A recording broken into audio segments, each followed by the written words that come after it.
বাংলাদেশের প্রশাসনকে চালাচ্ছে ভারতের প্রশাসন। কে মুসলমান কে হিন্দু, আমরা তো মারামারি করতে চাইনি, কিন্তু আমাদেরকে মারামারি করানোর জন্য সুযোগ করে দিয়েছে।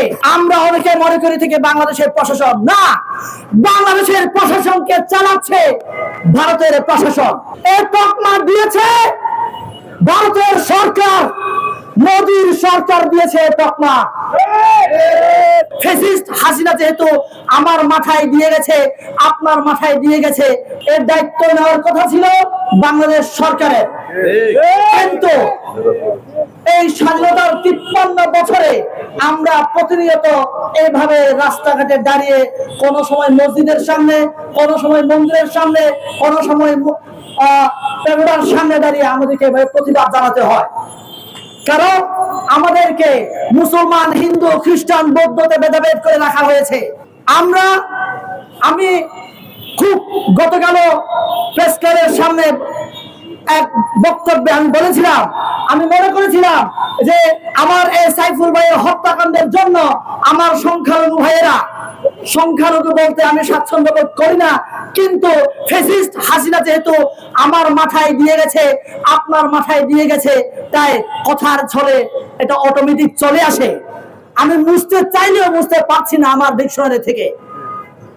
আমাদেরকে এভাবে করে ভেদাভেদ করা হয়েছে, কে মুসলমান কে হিন্দু। আমরা তো মারামারি করতে চাইনি, কিন্তু আমাদেরকে মারামারি করানোর জন্য সুযোগ করে দিয়েছে। কে সুযোগ করে দিয়েছে? আমরা অনেকে মনে করি থেকে বাংলাদেশের প্রশাসন না, বাংলাদেশের প্রশাসনকে চালাচ্ছে ভারতের প্রশাসন। আপনারা আমার সাথে একমত কিনা বলেন? ভারতের প্রশাসনকে যখন আমরা উৎখাত করতে পারবো না, ততক্ষণ পর্যন্ত আমাদেরকে এভাবে সভা সমাবেশ করে, বিক্ষোভ মিছিল করে আমাদের ভাইয়ের হত্যার জন্য বিচার চাইতে হবে। আমি বলছি, আমি ওই দিন খুশি হব, ওই দিন অসাম্প্রদায়িক বাংলাদেশ বিনির্মাণ করতে পেরেছি মনে করবো, যেদিন এক মুসলমান মারা গেলে হিন্দু, বৌদ্ধ, খ্রিস্টানরা রাস্তায় ঝাঁপিয়ে পড়বে। এক হিন্দু ভাই, এক খ্রিস্টান, বৌদ্ধ মারা গেলে আমার মুসলমান ভাইরা রাজপথ কাঁপিয়ে দেবে।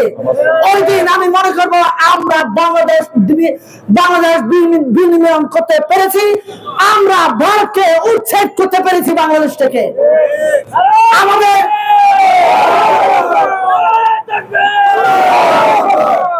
আমাদের এখন কিছুক্ষণ আগে যে স্লোগানটা দিয়েছে আপনারা সকলে শুনেছেন, এটা স্লোগান, এটা একটা স্লোগান, মুসলমানদের স্লোগানের মতো এটা মানুষকে জাগরণ করে, নারায়ে তাকবীর, আল্লাহু আকবার।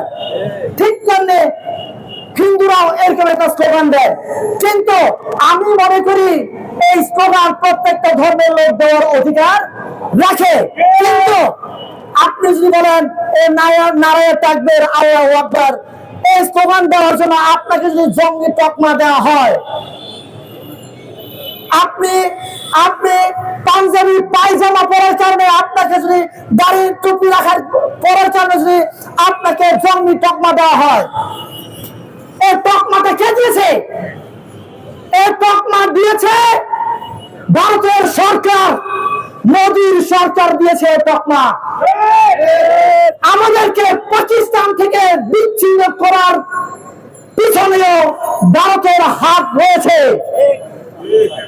আপনারা সুস্পষ্টভাবে জেনে রাখেন, আমরা আজকে বাংলাদেশ হয়েছি ভারতের চক্রান্তের ফলে। আমরা প্রয়োজনে সেই পাকিস্তানে ফিরে যাব, কিন্তু ভারতের পা আর আমরা চাপবো না। আমরা ভারতের প্রবাসী ভাই বোনদের দেশে থাকা স্বজনদের জন্য আকর্ষণীয় উপহার বক্স নিয়ে আসছি আমরা। সাশ্রয়ী মূল্যে প্রিমিয়াম কোয়ালিটির পণ্য পৌঁছে দিব আপনার প্রিয়জনের হাতে। আপনার ভালোবাসার প্রকাশ হোক প্রবাসী শপের মাধ্যমে। বিজয় দিবস ও প্রবাসী দিবসের মাস ডিসেম্বরে যাত্রা শুরু করছি আমরা। যোগাযোগ করুন স্ক্রিনে দেওয়া নম্বরে।